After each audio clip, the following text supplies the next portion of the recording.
Greg, we'll check out those odds in a second, but just kind of zooming out a little bit and looking at this leaderboard, and we are getting another great designated event with, Fitzpatrick, Cantlay, Spieth, well documented, Tommy Fleetwood in the mix, Scotty Scheffler, and then you're getting these like young, like Taylor Moore has been phenomenal. Mark Hubbard is popping up. This is a really good overall look for, I think, the tour, especially in an event like this, which can cause a little bit of chaos. I mean, I mentioned there's 7 guys alone at 10 under. They're all 4 shots back. This is a great little board.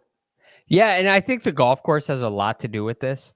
It's a unique test for the players on the PGA Tour where it's just an extremely positional golf course. You gotta work the ball off the tee a little bit to get into the ideal position.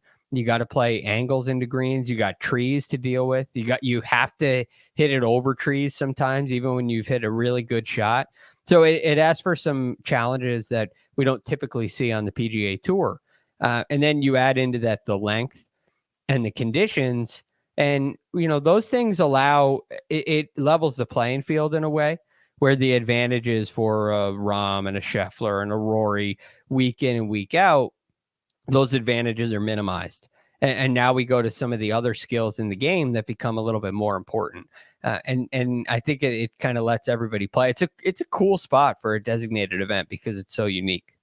Yeah, I love it. All right, let's fire up that odds board and see what we've got here. Our favorite, no surprise, he's the man in the lead. He's our reigning U.S. Open champion, is Matt Fitzpatrick. He's plus 220. Cantlay right behind, figuratively and literally, 1 shot plus 250. Jordan Spieth, 2 shots back, our defending champion, is 5-1, with Scotty Scheffler 3 shots back at plus 750. Those are the big 4. The odds makers are saying likely one of these 4. If you wanted to go outside that box, Tommy Fleetwood is trying to get his first PGA Tour victory at 20-1. Taylor Moore is in it again at 28. And then you could sprinkle on Xander or Hubbard or Ricky Fowler. And then Jimmy Walker, Greg, as I promised to reveal his odds here, 50-1 is what the odds makers have set him at.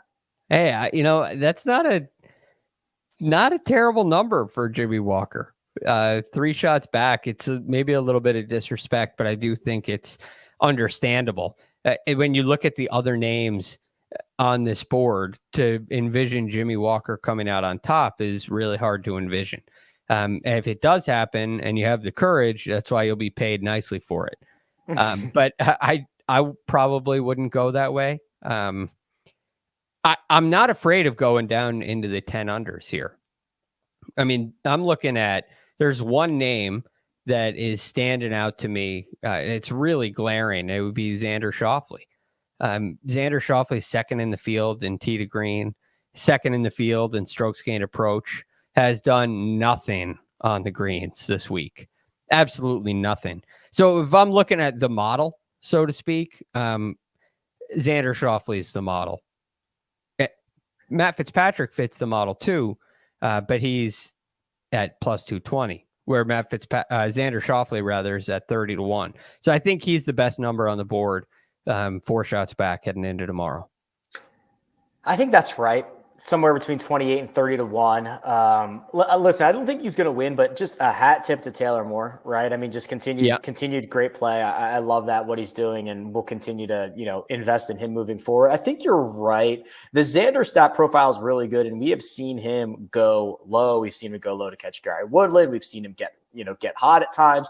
That one's pretty interesting. The other one, I don't love betting Fitzpatrick at plus 220 or Patrick Cantlay at plus 250. I mean, Jordan Spieth 2 shots off the lead as the defending champion for 5-1 feels pretty good. So either Spieth or Xander, I think, are probably the best values on the slate. Yeah, I would agree with that. Absolutely. Realistically, what I think is going to happen is the winner comes from that last group.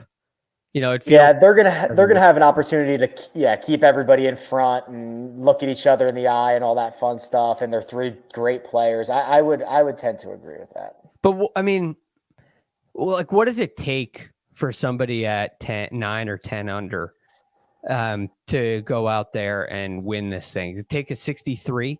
Like Sung J M leads the field in tee to green this week. Shot 5 under today. Had a tough day yesterday. He's at 9 under, but he's hitting the ball really well. His short game has been great, but he's lost over 3 shots putting. So again, he's another guy with a pretty good profile to me. Maybe too much of his stuff has been short game wise, but if you're in that 9 under group or that 10 under group, it's got to be a 63, I would think. Yeah, I mean, there's a chance like 17 under could get you to a playoff, right? If Fitzpatrick shoots 3 under, which probably gains a stroke and a half or 2 strokes to the field, Cantlay shoots 4 under, Spieth shoots 5 under. That 17 might get you to a playoff. Very, very possible. Which, I mean, and look, if Fitzpatrick doesn't have a great day, right? Those numbers. I mean, for Jordan Spieth, 5 under is a great round. There's no guarantee that that's going to happen.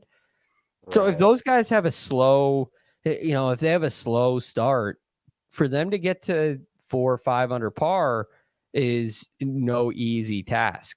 And I think that really brings some of those other guys into play. So if it's 17, then the 10 unders have to shoot a 7 under 64, which, I mean, listen, we saw. That's out there. We've seen those. Yeah, we've seen those out there all week long, basically. So it's not inconceivable for one of the guys at 10 under to make a run. Yeah. So you're probably right. I mean, 17, that's saying that none of the top 3 are going to go crazy.